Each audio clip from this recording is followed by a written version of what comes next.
Bom, aqui no nosso PSP 3000 nós conseguimos perceber que a versão do software que nós temos nele é a versão 6.6. Não sei se para o próprio PSP 3000 existe alguma outra versão de software, talvez tenha alguma outra versão de software para outros PSPs acima do 3000, mas eu sei que no PSP 3000, conforme tem falado aqui, a nossa versão de software simplesmente é a 6.6. Aqui no nosso PSP 3000 eu sei também que nós temos a opção de utilizar o console como um controle e utilizar a televisão como a tela do nosso PSP. Aqui, por enquanto, eu não tenho, né, esse cabo para poder mostrar essa funcionalidade para vocês, mas caso eu conseguir ter, eu vier adquirir, eu mostro aqui para vocês como funciona, beleza? Aqui no nosso PSP 1000, nós temos a versão do sistema 5.5, ou seja, inferior ao software do nosso PSP 3000. Então, do nosso PSP 1000 para o nosso PSP 3000, conseguimos observar uma diferença de software e de sistema de mais ou menos 1.10 de diferença. Bora testar o nosso PSP 3000 em jogabilidade?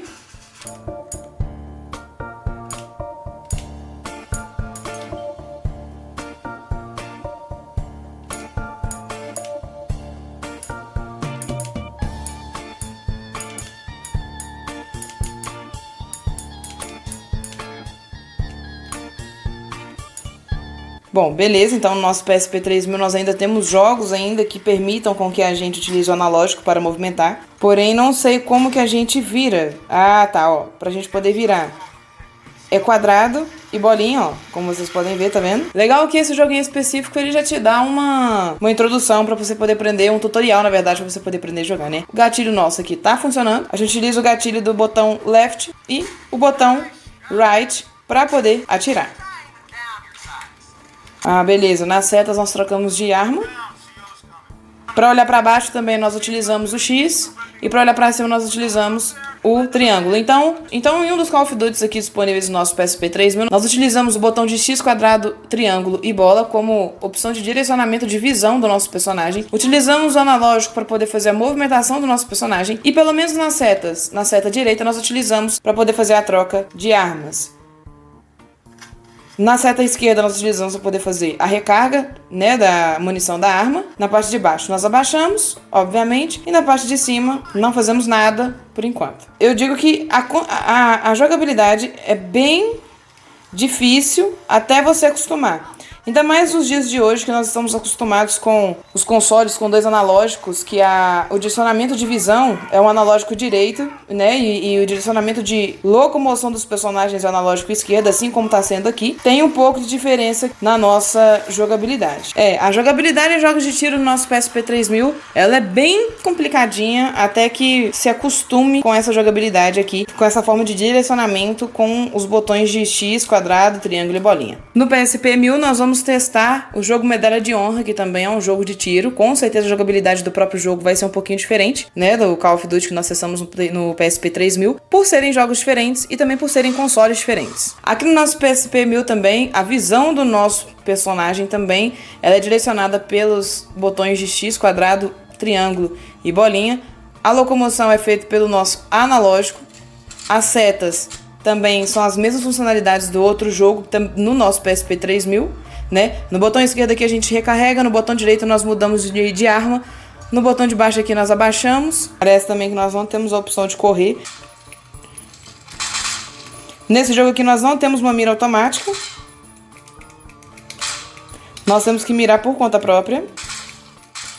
Bom, galera, agora as minhas considerações finais referente ao nosso PSP 1000 e o nosso PSP 3000. O nosso PSP 1000 e o nosso PSP 3000, ambos trazem qualidades e também defeitos, conforme eu já coloquei até mesmo na parte física do console. Na parte de sistema de ambos os consoles, obviamente o nosso PSP 3000, ele tem um software bem mais avançado do que o nosso PSP 1000. Porém, não é um software que gritantemente nós conseguimos ver algum tipo de diferença. É uma pessoa que vai pegar, por exemplo, qualquer um dos dois consoles e pegar apenas com a utilidade de eu quero jogar, passar tempo, consegue tranquilamente fazer isso, beleza? Bom, no nosso PSP 1000, eu não vou saber dizer se é pelo fato de que o meu PSP, né, talvez ele esteja com um pouco mais de dificuldades ao apertar os botões, porém acredito que seja mais do próprio console mesmo. Não uma dificuldade gritante, como se os botões estivessem travando, mas é mais basicamente a maneira como é utilizado esses botões. É como se os botões aqui fossem um pouco mais durinhos e aqui fosse um pouco mais fácil de utilizar. Percebemos aqui também que por conta da carcaça, se a gente mexer no nosso PSP 1000 com ele numa base igual ele tá aqui agora na mesa, ele não se move, né? Ele não tem essa questão de ficar balançando. Já o nosso PSP 3000, ó,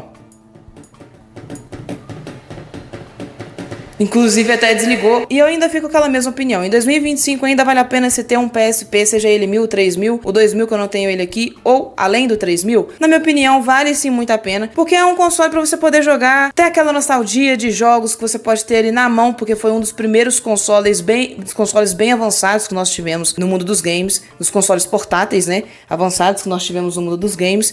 Então, eu indico sim o PSP em 2025, se você quiser adquirir para poder utilizar para jogos, para poder guardar fotos, imagens, para o que você quiser, até utilizar em Skype hoje em dia. A gente consegue utilizar na época também, ele foi criado, pelo menos o 3000. Eu sei que ele foi criado para poder utilizar também como um Skype, caso fosse necessário, de onde você tivesse, conversar com quem fosse que fosse necessário. E aí, galera, trazendo aqui para vocês como que funciona a parte de UMD dos PSPs, né? Eu peguei aqui como exemplo um filme, que é esse filme do Rambo. Não sei de que ano é.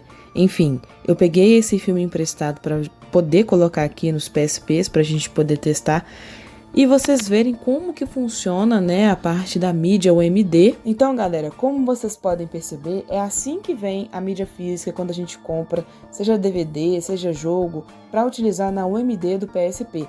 Ela vem numa caixinha como se fosse um DVD, um CD de jogo convencional, de PlayStation ou leitor de DVD mesmo. Eu tentei fazer com que as mídias físicas que eu tenho aqui funcionassem, porém eu não consegui. Eu não sei se é por conta do leitor, não sei se é por conta do software do PSP, ou por conta até mesmo das mídias físicas estarem às vezes arranhadas. Não sei por qual motivo não funcionou, mas o que eu queria mostrar mesmo para vocês é como que funciona essa parte de abrir a gaveta, colocar a mídia física, fechar a gaveta e fazer funcionar.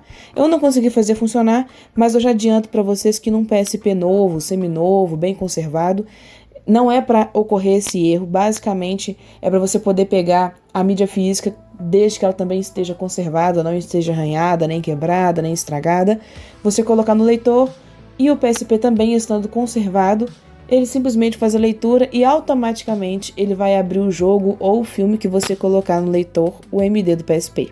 E por que, mesmo com essas diferenças, eu ainda assim prefiro o PSP 1000 do que o PSP 3000. O PSP 1000, ele ainda assim se torna e permanece sendo o PSP mais hackeável. E quando eu falo hackeável, eu quero dizer de você poder baixar emuladores nele, de você poder modificar o sistema. É o PSP mais hackeável que temos hoje em dia. Então, em prol desse poder, o PSP 1000 ele permite isso, essas modificações que a gente não poderia fazer com o nosso PSP 3000, nem com o nosso PSP Vita, com o PSP Go, com o PSP 2000. Claro que também tem outros PSPs que também permitem serem hackeáveis, porém não completamente. Eu não vou falar que o PSP 1000 ele permite ser hackeável 100%, mas é o PSP que mais permite que sejam feitas modificações nos sistemas, que sejam feitas modificações, por exemplo, de baixar emuladores e rodar emuladores com maior eficiência do que todos os outros PSP que nós temos já lançados. Claro que, se a gente for pontuar aqui em muitos aspectos, o nosso PSP 3000 ganha do nosso PSP 1000.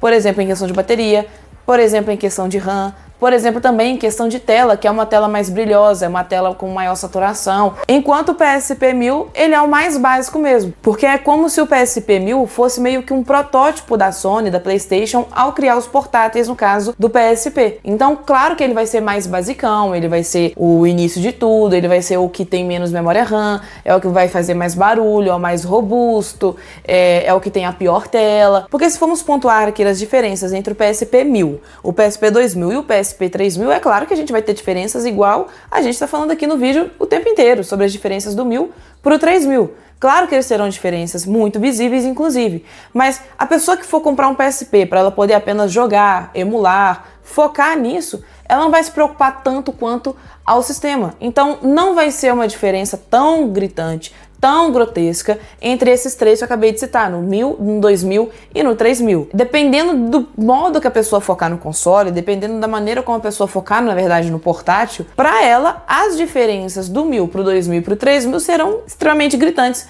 aonde ela vai escolher o 3000. E tudo bem. Então vão existir pessoas adeptas ao PSP 3000, com as qualidades que ele vem trazendo até então, e vão existir pessoas adeptas ao 1000, assim como eu, que é justamente pelo fato dele ser o mais hackeável possível, então é que você mais pode vir chegar a modificar o sistema, que é algo que possa te ajudar a trazer experiências novas dentro do PSP, até mesmo para criadores de conteúdo, trazer novos conteúdos. Então vai depender muito do objetivo da pessoa que compra o PSP. Então esse é o vídeo de hoje, eu espero muito que vocês tenham gostado. Se você gostou, clica aqui no gostei, se inscreva no canal, ative o sininho das notificações para sempre estar recebendo a notificação de vídeos novos. Comente aqui o que você achou do vídeo de hoje e o que você gostaria de assistir aqui também. E é isso, muito obrigada pela presença de todo mundo, um beijo no coração e até o próximo vídeo.